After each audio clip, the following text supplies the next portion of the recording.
So first of all, I burned a Ubuntu 24.04 ISO image into this 16GB USB key.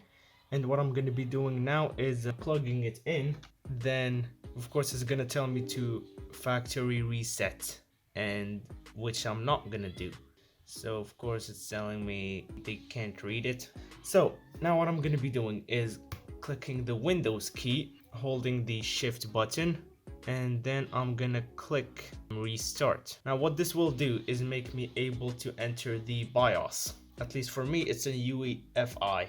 What is the mouse cursor still doing here? Don't tell me there's a software update.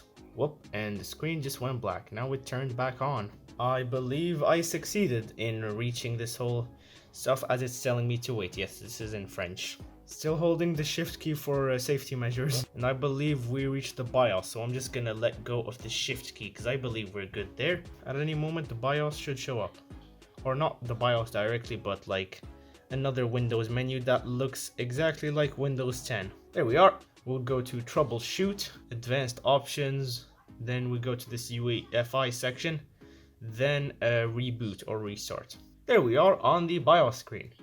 We'll click on the arrows to just keep configuring.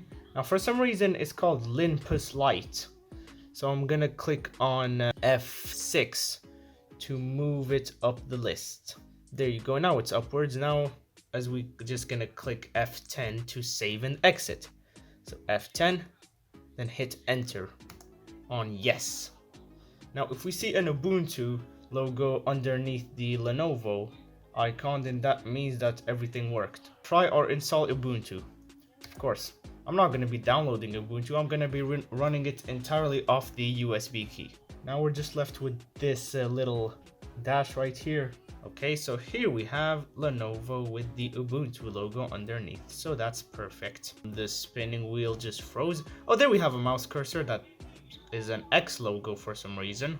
Oh, there you go. Now we have our Ubuntu home screen. Now we should be able to see some setups and stuff. Alright, preparing Ubuntu. Let's go to English, of course. Next, accessibility. No, I'm fine. And we'll change the keyboard layout to French because I have an AZERTY keyboard, so French. Connect to a Wi-Fi network. Alright, next, now this, I'm just gonna try Ubuntu. So this will be literally running from the USB key. So our first thing we're gonna do is just go to our beautiful Firefox up there, because apparently Linux users don't believe in something called Chrome or Edge or just anything else. We love keeping you safe, yes you do, but I don't care for now, because what I'm gonna be doing is typing legacy iOS kit releases. There you go. And now we go to releases. It's so disappointing how Linux is just way faster than Windows 11 on this laptop.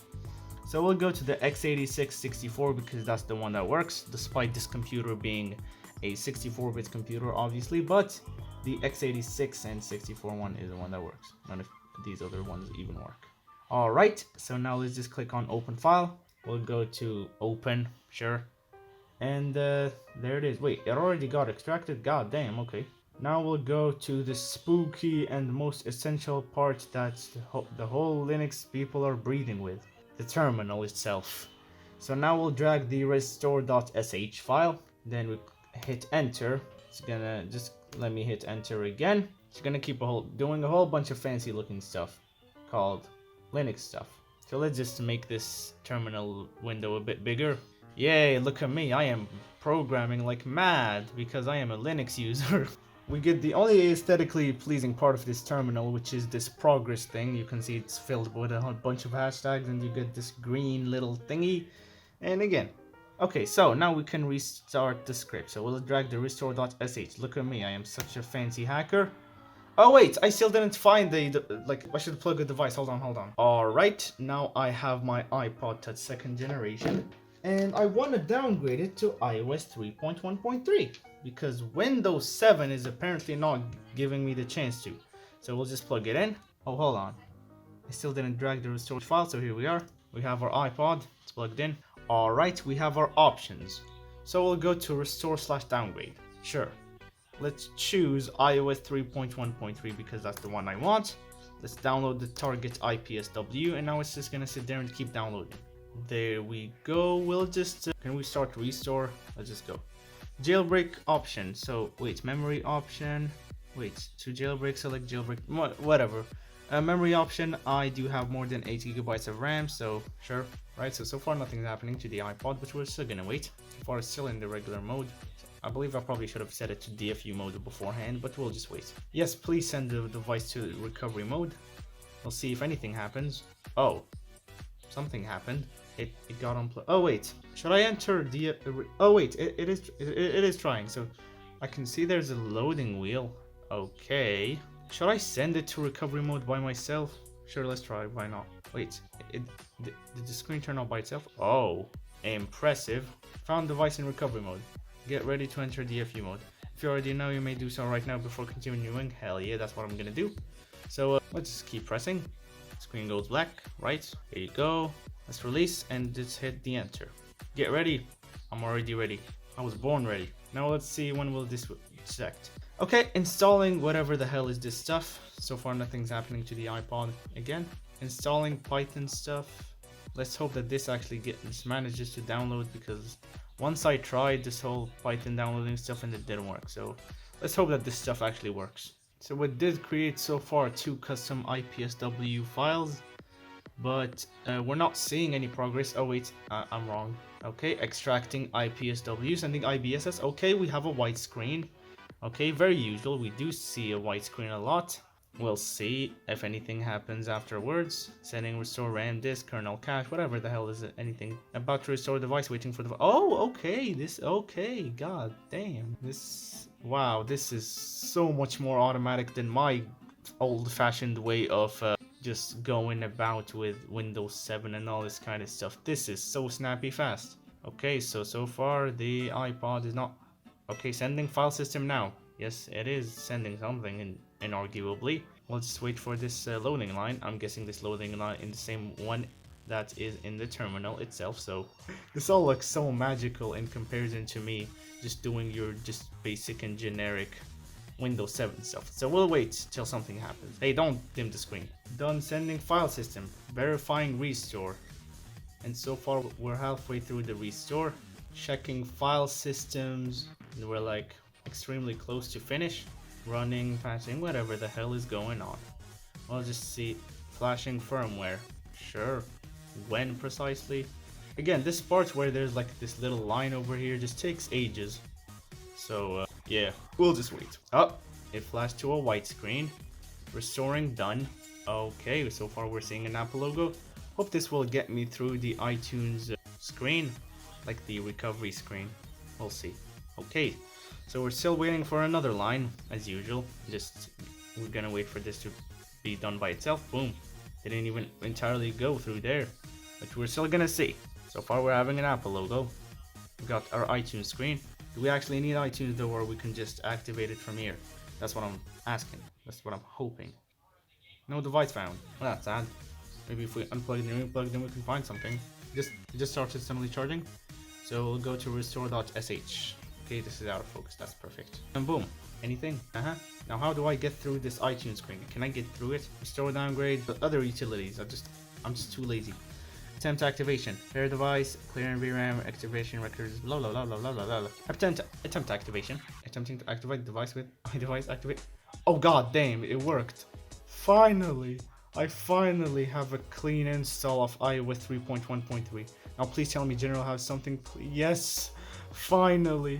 And it is indeed iOS 3.1.3. God, that's such a speed difference. Perfect, finally. Yes, and other expressions of happiness. So I'm gonna set up the Wi-Fi. Alright, now it's time to try to jailbreak it, so go back. So we'll go to jailbreak device. Checking, no data will be lost. Of course, we'll go. Will anything happen here? We'll see about that. So we got this beautiful spectacle here. Send device to recovery mode. Yes! We click on Y. Finding device in recovery mode. Screen immediately goes black. Apple, recovery mode, we get to iTunes. Now if you already know how to enter DFU mode, so that's what we're gonna do. Okay, so we'll just keep pressing the power button and the home button at the same time. Then we release one of them. Let's click on yes. And let's see how fast this will react. So boom. There you go, sending IBSS. We got a white screen. This is looking promising so far. Okay, sending RAM disk, running RAM disk. We're still in a white screen. Booting, please wait. Finding device in restore mode. Seems like it. Boom. We get our Apple logo. Don't know why an Apple logo like this is needed when you jailbreak. Oh, or I guess it is. Don't know, but we'll see about this stuff. Warning, permanently added. Roots. Getting iOS version. Nice, iOS 3.1.3 is compatible. It better be. Can't let me wait all this kind of stuff and you tell me not compatible. F-stab. Warning, permanently added. So far, this is not loading anything. Extracting Cydia, there's a whole bunch of party stuff going on. Meanwhile, the iPod is just stuck in this poor little Apple logo. No loading whatsoever. So we'll just wait. Another spectacle of fancy coding text that looks visually satisfying. Meanwhile, this iPod is not getting anywhere. Rebooting. Oh god damn. Cool. Done and jailbroken. Hopefully. Oh, hopefully. It better be jailbroken. I can't just be waiting this entire time and you tell me it's not jailbroken. So far we're getting an Apple logo. We get a loading bar again, but sure, it gets halfway through. We'll wait. Okay, so there's a charging sound. That's nice. And we'll see if we get a Cydia icon on the home screen. Slide to unlock. And what do you know? You got Cydia. Wow, this legacy iOS kit is so impressive. Not only was I able to get a clean install of iOS 3.1.3, and it also jailbroke it for me. This is actually amazing. It's way better than Windows 7 and all this kind of stuff. So yeah, I guess that's it. Thank you guys for watching. A sub would be appreciated, and I hope you enjoyed this video. Peace.